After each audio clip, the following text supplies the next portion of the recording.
जाठिया देवी में भूमि अधिग्रहण के मामले में सुखविंदर सिंह सुक्खू के नेतृत्व वाली कांग्रेस सरकार में कैबिनेट मंत्री विक्रमादित्य सिंह का बड़ा बयान सामने आया है। विक्रमादित्य ने स्पष्ट किया कि स्थानीय लोगों की इच्छा के विरुद्ध 1 इंच भूमि का भी अधिग्रहण नहीं किया जाएगा। उन्होंने कहा कि स्थानीय लोगों के हितों की रक्षा करना उनका दायित्व है, किसी भी स्थिति में जबरन अधिग्रहण नहीं किया जाएगा। विक्रमादित्य सिंह ने कहा कि जाठिया देवी में वीरभद्र सरकार के समय में भूमि अधिग्रहण किया गया था। इसमें पहले चरण में 260 बीघा जमीन हिमुडा के नाम की गई थी। शहर के विकास के लिए करीब 1200 बीघा जमीन का अधिग्रहण किया जाना है। विक्रमादित्य सिंह ने 2 टूक शब्दों में कहा कि सरकार स्थानीय लोगों की इच्छा के विरुद्ध 1 इंच जमीन का अधिग्रहण नहीं करेगी।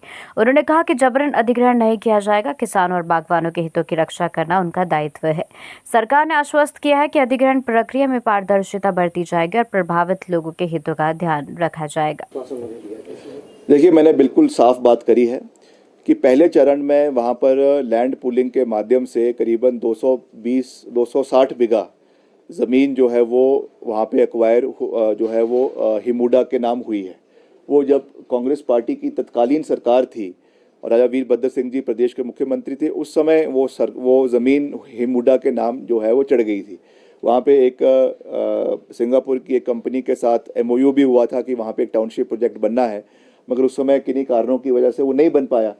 तो बीच में उसके बाद भाजपा की सरकार आ गई, फिर से कुछ काम उस पर नहीं हुआ, पर हमने उसको फिर से आगे रिवाइव करने की कोशिश करी और हमारे जो TCP मंत्री है आदरणीय धर्मानी जी, वो भी उसमें बड़ा अच्छा कार्य कर रहे हैं।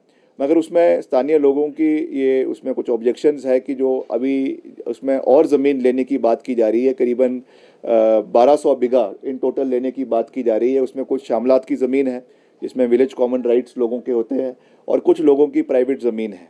तो उस पर उनका ये ऑब्जेक्शन है कि उसमें कोई भी कंपलसरी एक्विजिशन सेक्शन 12 के तहत जो है वो नहीं होना चाहिए। तो उस पर मैंने बिल्कुल साफ बात कही है कि 1 इंच ज़मीन सरकार बिना लोगों के अनुमति के नहीं लेगी। अगर कोई अपने तरफ से ज़मीन देना चाहता है तो नेगोशिएशन के माध्यम से ज़मीन ली जाएगी, उसके लिए हम उनका स्वागत करते हैं। मगर इसके अलावा 1 इंच भी ज़मीन जो है वो उसका अधिग्रहण सरकार नहीं करेगी। इसके मार्फत मैंने जो हिमुडा के CEO है उनसे भी बात करी है, क्योंकि ये मेरा निर्वाचन क्षेत्र भी है। मंत्री होने के साथ साथ मुझे वहाँ के लोगों की जो समस्याएं हैं उसका निवारण भी करना है, वो भी सुनना है। हम चाहते हैं कि डेवलपमेंट हो, इसमें कोई दो राय नहीं है। शहर आना चाहिए, सैटेलाइट टाउनशिप्स शिमला के बाहर बनने चाहिए, मगर they cannot be built at the cost of the interest of the agriculturist and horticulturalist of that area। वहाँ के जो बागवान हैं, वहाँ के जो किसान हैं, उनके हितों की रक्षा करना, पैरवी करना एक विधायक होने के नाते, वहाँ का स्थानीय विधायक होने के नाते मेरी जिम्मेवारी है। तो उस पर जो बात उन्होंने कही है, जो बात उन्होंने अपने जो उनका रेजोल्यूशन उन्होंने पंचायत में पास किया है, उसको हम सर्वश्रेष्ठ मानेंगे और कोई भी फोर्स्ड एक्विजिशन जो है वो नहीं की जाएगी।